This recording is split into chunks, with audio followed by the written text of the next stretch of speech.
ওম নমো নাৰায়ণ। সকলো গুৰুমূৰ্তিলৈ মই ওম নমো নাৰায়ণ। স্বামী পৰশুৰামগিৰি মহাৰাজ নাগাবা আসাম উত্তৰ প্ৰাঞ্চে মই সকলো সনাতন ধৰ্মাৱলম্বী হিন্দু ৰাইজলৈ মই নৱৰাত্ৰিৰ আন্তৰিক শুভেচ্ছা মই জ্ঞাপন কৰিলো। লগতে ৰঙালী বিহু সমাগত ৰঙালী বিহুৰ আগতীয়াকৈ মই শুভেচ্ছা মই জ্ঞাপন কৰিলো। এতিয়া মই দ্বিতীয় কথালৈ আহো। যিসকল সনাতন ধৰ্মাৱলম্বী লোকে নৱৰাত্ৰি পালন কৰি আছে, ভগৱানে তেওঁলোকক শক্তি প্ৰদান কৰক। পৰম পিতা পৰমেশ্বৰৰ ওচৰত মই এজন নগা সন্যাসী হিচাপে মই হাত জোৰ কৰিছো। পৰম পিতা পৰমেশ্বৰৰ ওচৰত আমি যিহেতু নিজৰ জীৱনটো পিণ্ড দান কৰাৰ পিছত আমি মনুষ্য হৈ থকা নাই, সেইবাবে পৰম পিতা পৰমেশ্বৰৰ ওচৰতে আমি হাত জোৰ কৰো। কোনো মনুষ্যক আমি হাত জোৰ আমি নকৰো কেতিয়াও, সেইটো চিধা কথা। পৰম পিতা পৰমেশ্বৰৰ হাত জোৰ কৰিছো, আপোনালোকক সৎ বুদ্ধি প্ৰদান কৰক, সুমতি প্ৰদান কৰক আৰু আপোনালোকৰ সকলো মনোবাঞ্ছা পূৰণ কৰক। আৰু যিসকল সনাতনীয় হয়তো নৱৰাত্ৰি পালন কৰে, মই তেওঁলোকলৈও মই নৱৰাত্ৰিৰ আন্তৰিক শুভেচ্ছা আৰু আগতীয়াকৈ ৰঙালী বিহুৰ শুভেচ্ছা মই জ্ঞাপন কৰিছো।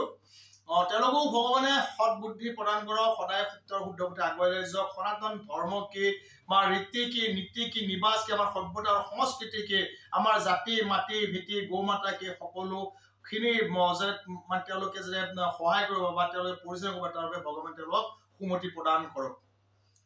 তৃতীয় কথাটো হৈছে, মই এইখিনি সকলো পূজাৰীৰ ক্ষেত্ৰত প্ৰযোজ্য নহয়। মই পূজাৰীসকলক বিশেষ কৰি মই ক'বলৈ গৈছো, স্বামী পৰশুৰামগিৰি নাগাৱা হিচাপে সন্যাসী হিচাপে, আপোনালোকে যেতিয়া গৃহস্থীসকলৰ ঘৰত পূজা পাৰ্বণ কৰিবলৈ যায়, তেতিয়া আপোনালোকে নিজৰ নৈতিক কৰ্তব্যখিনি কমচে কম পালন কৰিব। নৈতিক কৰ্তব্যখিনি আপোনালোকৰ এয়াই নহয় যে যিসকল গৃহস্থ আপোনালোকে পূজা কৰিবলৈ আপোনাক নিমন্ত্ৰণ কৰে, আপোনাক এনেইতো নাযায়, নিশ্চয় গৃহস্থ নিমন্ত্ৰণ জনায়। নিমন্ত্ৰণ জনোৱাৰ পিছত যেতিয়া আপোনালোকে পূজা পালন কৰিব যায়, সনাতন সভ্যতা সংস্কৃতি ৰীতি নীতি নিবাস আমাৰ জীৱনশৈলী কেনেকুৱা হোৱা উচিত, সেইখিনি আপোনালোকে জ্ঞান দিয়া দৰকাৰ বুলি মই ভাবো।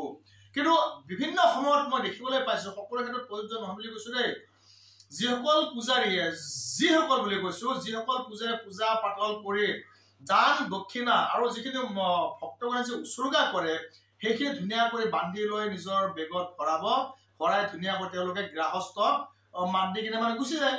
তেওঁলোকে যাওক, মোৰ কোনো ক'ব নাই, যিখিনি দান দক্ষিণা লৈছে লওক, কাৰণ তেওঁলোকে যিটো জীৱিকাৰ উপায় যে পূজা, তেওঁলোকে ব্ৰাহ্মণ হয়, তেওঁলোকে পূজাৰী হয়। পূজাৰীটো তেওঁলোকৰ জীৱিকাৰ এটা মাধ্যম, এটা জীৱনশৈলী, যেনে জীৱন জীয়াই থাকিবলৈ যেনেকুৱা মানুহে চাকৰি কৰে, পূজাৰীসকলে পূজা পাৰ্বণ কৰে, তেওঁলোকে কৰক। কিন্তু তেওঁলোকে অকল সেই দান দক্ষিণা বা উৎসৰ্গিত সেই সামগ্ৰীখিনিৰ ওপৰত চকু নাৰাখি তেওঁলোকে যে ভক্তগণক গৃহস্থক যাতে এইখিনি আমাৰ যিটো জীৱনশৈলী, আমাৰ জীৱন কৰিব লগা কি আছে, কি কৰিব নালাগে, কাৰ ঘৰত খাব লাগে, কাৰ ঘৰত খাব নালাগে, গো মাতৃ ভক্ষণ কৰা হ'লে আমি কেনেকুৱা চকুৰে চাব লাগে, বা এই লালি পপচৰত কেনেকুৱা চাব লাগে, এইবিলাক তেওঁলোকে বুজাব লাগে, আচলতে বুজোৱা দৰকাৰ।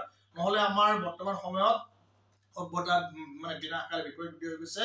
লগতে যিসকলে গুৰু দীক্ষা লয়, গুৰু জ্ঞান, গুৰু পৰম ব্ৰহ্ম, গুৰু পৰম সত্য, আপোনালোকে এই মদাহী কিছুমান ধৰি লওক মন্ত্ৰ যেনে তেওঁলোকে কোনো ধৰণৰ জ্ঞান নাই, সেনেকুৱা ধৰণৰ গুৰু তাত কেতিয়াও দীক্ষা নলব।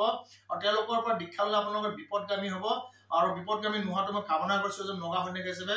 ওম নমো নাৰায়ণ। ওম নমঃ পাৰ্বতী পতে হৰ হৰ মহাদেৱ।